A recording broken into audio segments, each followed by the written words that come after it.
Mic रख mic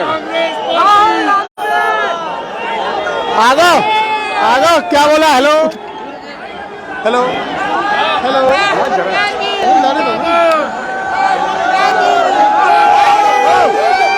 हाँ इस पर आप देख रहे हैं कि भारत जोड़ो यात्रा के तहत राहुल गांधी लाइव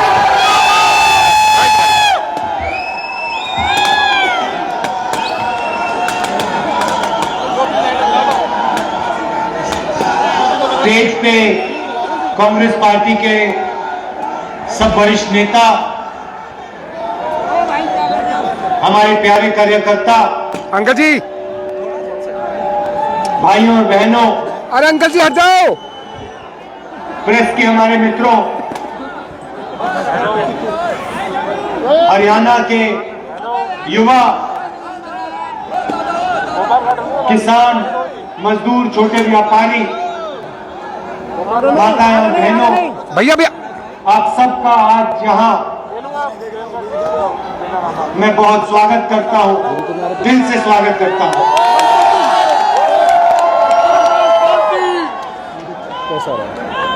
जब नरेंद्र मोदी जी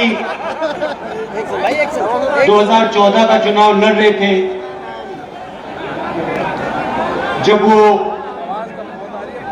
2019 का चुनाव लड़ रहे थे, तो उन्होंने एक नारा दिया था, आपको याद होगा, कांग्रेस मुक्त भारत।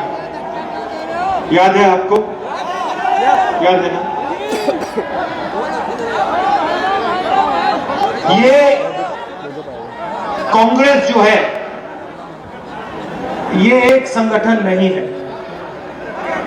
ये एक राजनीतिक दल नहीं है, ये एक सोचने का और जीने का तरीका है। एक तरफ आरएसएस और बीजेपी और दूसरी तरफ कांग्रेस पार्टी, ये दो सोचने और जीने के तरीके हैं।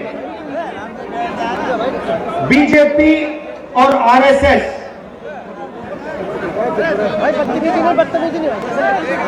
नफरत की बाजार, कांग्रेस मोहब्बत की दुकान उसी नफरत के बाजार में।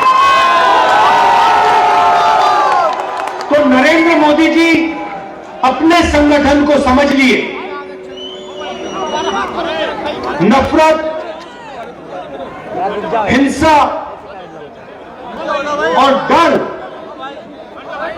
जो आरएसएस और बीजेपी के लोग फैलाते हैं, उसको नरेंद्र मोदी जी समझ गए।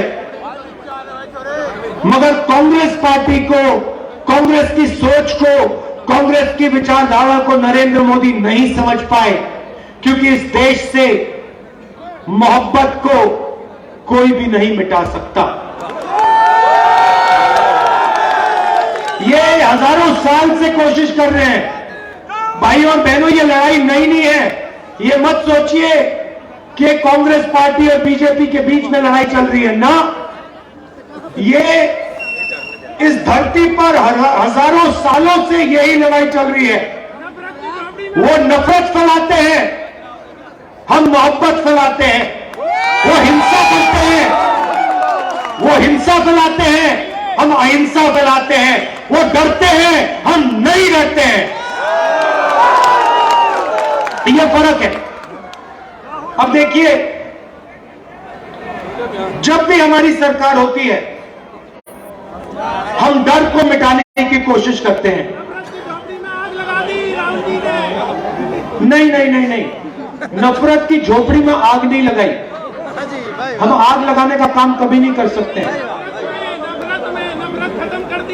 हाँ, नफरत भाई, नफरत मोहब्बत से ही कटती है।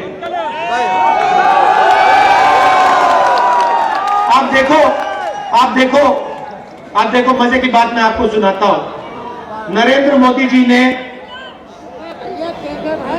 हजारों करोड़, सुनो, देखो मैं तपस्या और मोहब्बत की बात आपको समझा देता हूं, बता देता हूं, और आप सब इसको समझोगे। नरेंद्र मोदी जी ने 6, 7, 8 साल हजारों करोड़ रुपए मुझे और कांग्रेस पार्टी को बदनाम करने में लगा दिए। मैंने एक शब्द नहीं बोला। जितने भी उन्होंने मेरे बारे में झूठ बोला, मैंने एक शब्द नहीं बोला, मैंने कभी जवाब नहीं दिया, मैं चुप रहा। आपने देखा होगा मेरे बारे में जो भी कहते थे, मैंने कभी नहीं कहा, मैंने अपने आप को बचाने की कभी कोशिश नहीं की। मैंने कभी नहीं कहा ये गलत बोल रहे मेरे बारे में। आप देख लो, मीडिया देख लो, 8 साल मैंने एक शब्द नहीं बोला। और फिर एक महीने में इनके हजारों करोड़ रुपए को जला दिया मैंने। क्यों? क्योंकि मेरे पूरे देश को दिखा कि इस व्यक्ति के दिल में इस देश के लिए, इस तिरंगे के लिए, किसानों के लिए, मजदूरों के लिए सिर्फ मोहब्बत है और कुछ है ही नहीं। उन्होंने पहले कहा कि ये यात्रा 2-3 दिन चलेगी। हम कन्याकुमारी से निकले, मैंने कहा, प्रेस के मित्रों कहा, मगर ये मित्रों का काम नहीं करते हमारे साथ।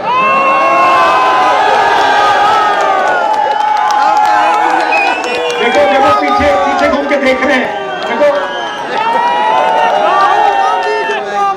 घबराइए मत, क्योंकि ये पूरी की पूरी भीड़ जानती है कि आपकी गलती नहीं है। आप पर लगाम बांधी हुई है, आप बंधे हुए हो। आपकी गलती नहीं, हम समझते हैं। आपकी मजबूरी है। आपको बच्चों को खाना खिलाना है, आपको तनख्वाह लेनी है, आपको भी जीना है, तो हम आपके खिलाफ नहीं है। समझाओ 2 मिनट। मगर थोड़ा सा टीवी पे यात्रा भी दिखा दिया था। अच्छा, 24 घंटे नहीं, 24 आवर्स न्यूज नहीं, 2-3 मिनट तो दिखा दिया था। हिंदुस्तान की जनता क्या कह रही है, थोड़ा दिखा दो।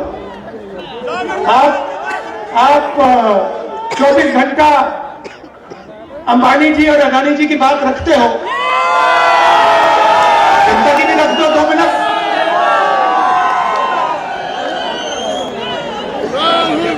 तो कहा 3 दिन चलेगी यात्रा, 3 दिन देखा तो 3 दिन चलेगी। फिर हम केरला आए, सुनो, फिर हम केरला आए।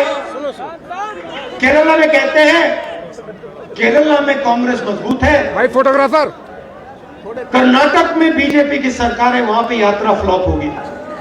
ठीक है, हमने कुछ नहीं कहा। कर्नाटक में आए, कर्नाटक में केरला से ज्यादा बड़ा तूफान। फिर कहते हैं नहीं, कर्नाटका में चल गई, तेलंगाना में मुश्किल आएगी। तेलंगाना में फिर से वैसा ही तूफान। फिर कहते हैं हाँ ठीक है, साउथ में चल गई, महाराष्ट्र में नहीं चलेगी। पता लगा कि तूफान छोड़ो, वहां पे महाराष्ट्र में सुनामी आ गई। फिर कहते हैं ठीक है भैया, हिंदी बेल्ट में तो फेल हो जाएगी। मध्य प्रदेश में आए, वो महाराष्ट्र से बड़ी सुनामी चल गई। राजस्थान में उससे भी जबरदस्त, और हरियाणा में कोई जवाब ही नहीं है। अब देखो क्या कह रहे हैं। अब कह रहे हैं, मुझे चिट्ठी लिखी हेल्थ मिनिस्टर ने, राहुल जी कोरोना वापस आ गया है, कोविड वापस आ गया है, यात्रा को बंद कीजिए, यात्रा को बंद कीजिए। अच्छा, बाकी हिंदुस्तान में पब्लिक मीटिंग जितनी करानी करा लो, बीजेपी करा सकती है, मगर जहां भारत जोड़ो यात्रा चल रही है, वहां पे कोरोना और कोविड है।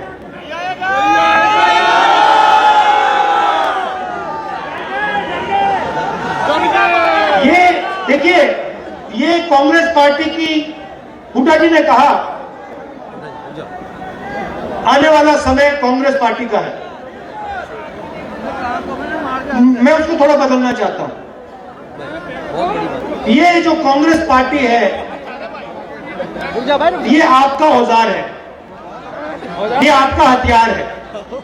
किसका? किसानों का, मजदूरों का, छोटे व्यापारियों का, युवाओं का, ये उनका हथियार है। आवाज नहीं आ रही है, देखिए तो आने वाला समय कांग्रेस पार्टी का नहीं होगा। बटन तब क्या आने वाला समय हरियाणा की जनता का, किसान का, मजदूर का होगा। जरूर कांग्रेस पार्टी आपके साथ खड़ी होगी, मगर समय कांग्रेस पार्टी का नहीं, आपका होगा। 3,000 किलोमीटर भाइयों और बहनों में चला हूं, बारिश में, गर्मी में, सर्दी में, हजारों लोगों से बात की, किसानों से, मजदूरों से, युवाओं से।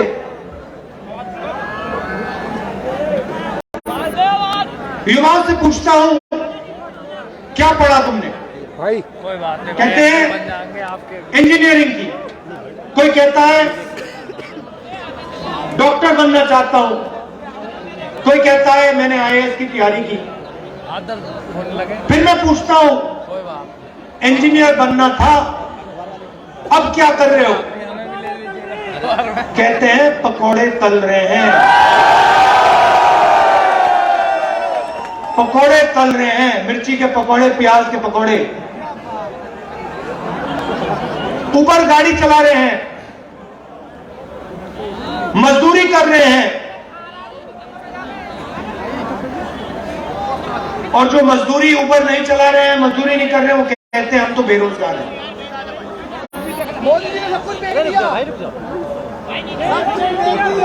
गलतफहमी में हो, मोदी जी ने नहीं किया। जैसे मैंने कहा ना, इनके पीछे लगाम लगी है, वैसी ही लगाम प्रधानमंत्री जी के पीछे भी लगी हुई है। सरकार नरेंद्र मोदी की नहीं है, गलतफहमी में मत रहिए। नरेंद्र मोदी जी की सरकार नहीं है, अदानी और अंबानी की सरकार है। आप किसी भी छोटे व्यापारी से पूछ लो, वो आपको बता देगा नोटबंदी क्यों की गई, गलत जीएसटी क्यों लागू की गई।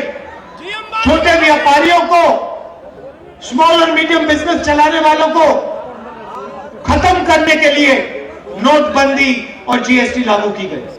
और यहां पे आपको फरीदाबाद में सबसे बेहतर मालूम है, क्या सपना देखा था आपने, क्या सपना देखा था मैन्युफैक्चरिंग सेंटर का, चाइना के साथ कंपटीशन का सपना आपने देखा, सारा का सारा बर्बाद हो गया, खत्म हो गया। ये आपकी सच्चाई है। सपना क्या था? 15 लाख। आज आप अपने जूते के नीचे देखो, मेड इन चाइना, शर्ट के पीछे देखो, मेड इन चाइना। सपना यह था जब चाइना का ये कोई युवा बेजिंग की दुकान में जाके शर्ट खरीदे, उसके पीछे लिखा हो मेड इन फरीदाबाद। वो पूछे भैया ये फरीदाबाद क्या है, ये कौन सी जगह है? ये था सपना आपका। और यही सपना हमें पूरा करना है, क्योंकि अंत में भाइयों और बहनों, अंत में 21वीं सदी के दुनिया में हिंदुस्तान को चाइना के साथ कंपटीशन करना ही होगा और चाइना को कंपटीशन में हराना होगा। और उनको कौन हरा सकता है? उनको हिंदुस्तान के 2-3 अरबपति नहीं हरा सकते हैं। उनको हिंदुस्तान का किसान, हिंदुस्तान का छोटा व्यापारी, हिंदुस्तान का युवा, हिंदुस्तान के स्मॉल और मीडियम बिजनेस चलाने वाले लोग कंपटीशन में हरा सकते हैं, पटक सकते हैं। आजकल बीजेपी आरएसएस ने क्या किया? हिंदुस्तान को बांटने का काम किया, पूरे हिंदुस्तान में नफरत फैला दी। चलने से पहले मैंने सोचा था, कन्याकुमारी से शुरू करने से पहले मैंने सोचा था पूरे देश में नफरत है, मैं घबराया हुआ था। मगर कन्याकुमारी से जब निकला, मुझे एक बात पता लगी, नफरत नहीं है इस देश में, सिर्फ मोहब्बत है। नफरत सिर्फ मीडिया वाले दिखाते हैं। मैं बता रहा हूं, सिर्फ मीडिया वाले अपने टेलीविजन पे 24 घंटा नफरत फैलाते हैं, कहते भैया देखो इसने उसको मार दिया, उसने इसको मार दिया, ये उस धर्म का है, यहां चला दिया, यहां पीट दिया, यहां काट दिया। हिंदुस्तान में ये नहीं हो रहा है। चुने हुए लोग नफरत फैला रहे हैं, मगर हिंदुस्तान का आम नागरिक, हिंदुस्तान का आम किसान, हिंदुस्तान का युवा मोहब्बत की बात कर रहा है, एक साथ चलने की बात कर रहा है, हाथ मिलाकर आगे बढ़ने की बात कर रहा है। यात्रा को देखिए, 3000 किलोमीटर चले हैं। फोन धर दे यार। ये छोटा सा हिंदुस्तान है, नदी जैसा है, इसमें हर धर्म के लोग हैं। आपने टीवी पे नहीं देखा होगा, मगर इंटरनेट पे देखा होगा। इसमें हिंदू, मुस्लिम, सिख, ईसाई सारे के सारे चल रहे हैं, हर जात के लोग चल रहे हैं। इसमें अमीर लोग चल रहे हैं, गरीब लोग चल रहे हैं, किसान, मजदूर, हर भाषा बोलने के लोग चल रहे हैं। और आपको इस यात्रा में नफरत नहीं दिखाई देगी। आप पूछिए, इस यात्रा में आप पूछिए, किसी से पूछिए, क्या इस यात्रा में आपसे आपका धर्म पूछा गया? क्या इस यात्रा में आपकी जात पूछी गई? क्या आपको धमकी दी गई? क्या आपको मारा गया? नहीं, सिर्फ मोहब्बत और इज्जत। और इस यात्रा में कोई गिरता है, अगर इस यात्रा में कोई गिरता है, भीड़ में गिर जाते हैं लोग, तो एकदम सारे के सारे लोग बिना पूछे एकदम उस व्यक्ति को उठा लेते हैं। हमारे पीसीसी प्रेसिडेंट से आप पूछ लीजिए, कल ही गिरे, मैंने देखा, जैसे ही ये गिरे 5 लोगों ने इनको उठा दिया। किसी ने ये नहीं पूछा भैया तुम्हारा धर्म क्या है, तुम्हारी जात क्या है, तुम अमीर हो या गरीब हो, स्त्री हो या पुरुष, नहीं, एकदम उठा लिया। तो यही है हिंदुस्तान। ये यात्रा के अंदर हिंदुस्तान है, मोहब्बत है। और ये यात्रा कन्याकुमारी से श्रीनगर तक, ये तिरंगा दिखाओ, इसको जरा घुमाओ, थोड़ा इसको, ये इसको हम जाके श्रीनगर में लहराएंगे।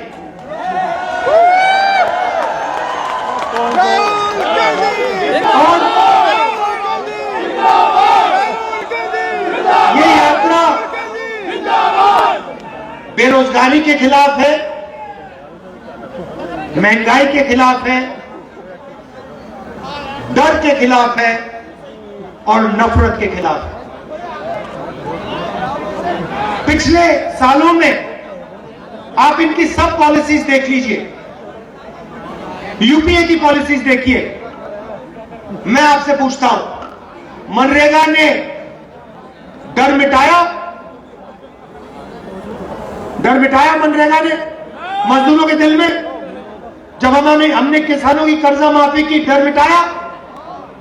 जब जमीन अधिग्रहण बिल लाए, डर मिटाया? मिटाया? नोटबंदी ने डर मिटाया?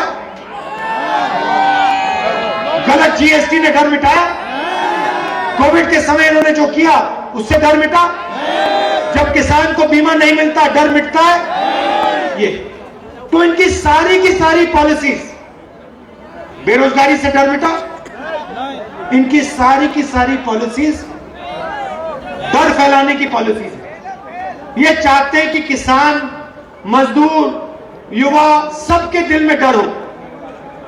क्योंकि वो उस डर को नफरत में बदलते हैं। अगर इस देश में डर नहीं है तो इस देश में नफरत नहीं हो सकती। आप सोचो आपके दिल में नफरत कब पैदा होती है? जब आपको डर लगता है। जब आपको डर नहीं लगता तो नफरत नहीं पैदा हो सकती है। और यही आरएसएस के लोग करते हैं, ये डर फैलाते हैं और फिर उस डर को नफरत में बदलते हैं। हम कहते हैं डरो मत और हम मोहब्बत फैलाते हैं। हम एक हिंदुस्तानी को दूसरे हिंदुस्तानी से गले लगाते हैं। ये हमारा काम है।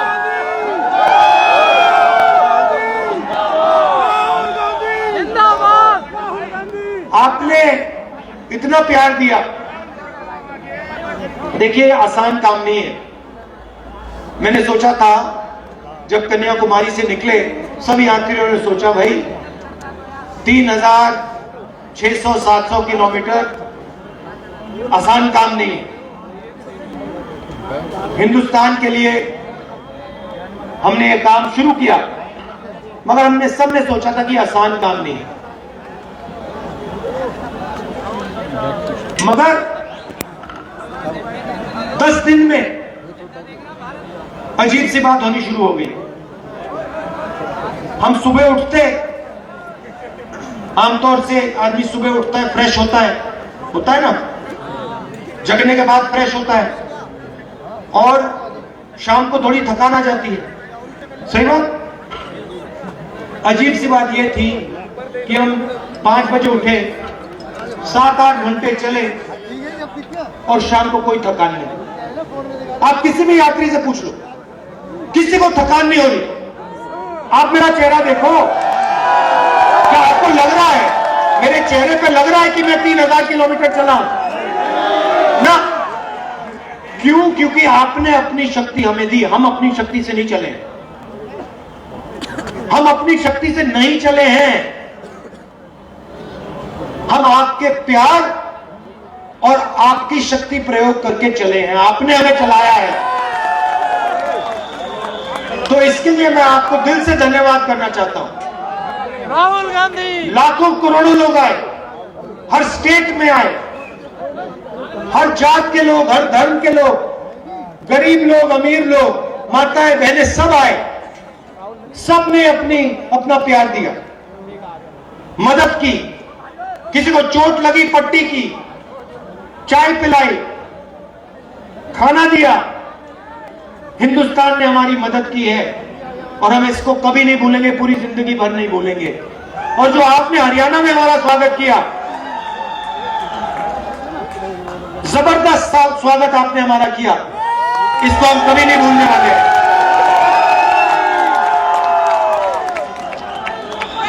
तो आप अब कल सुबह हम दिल्ली में जाएंगे, मगर कुछ ही दिन बाद हम फिर से हरियाणा में आएंगे और आपके साथ 6-7 दिन चलेंगे। आप सबका फिर से बहुत बहुत धन्यवाद। आप रात के समय यहां आए, इसके लिए मैं बहुत आभारी हूं। नमस्कार, जय हिंद। कल सभी भाइयों से निवेदन है कि कल दिल्ली में चलेंगे। आपको बता दो इस वक्त लखन सिंगला की ये विशाल रैली की है। लखन सिंगला की रैली है। देखिए आप लखन सिंगला सामने आप देख रहे हैं, बेहतरीन थी, जबरदस्त थी, जोरदार थी, जिसे कहते हैं शानदार।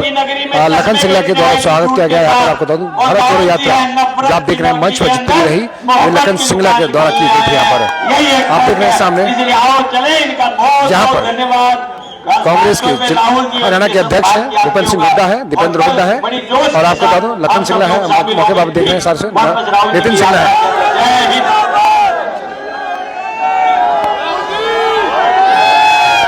राहुल जी, आप बताओ, राहुल गांधी इस वक्त कल दिल्ली के लिए निकलेंगे। आज फैदाबाद में ही रुकेंगे, फैदाबाद में ही रुकेंगे। लखन सिंगला की जो ये रैली थी सक्सेस रही, जबरदस्त रही, शानदार रही। पॉइंट पे सभी साथी 6 बजे इस पॉइंट पे पहुंचे।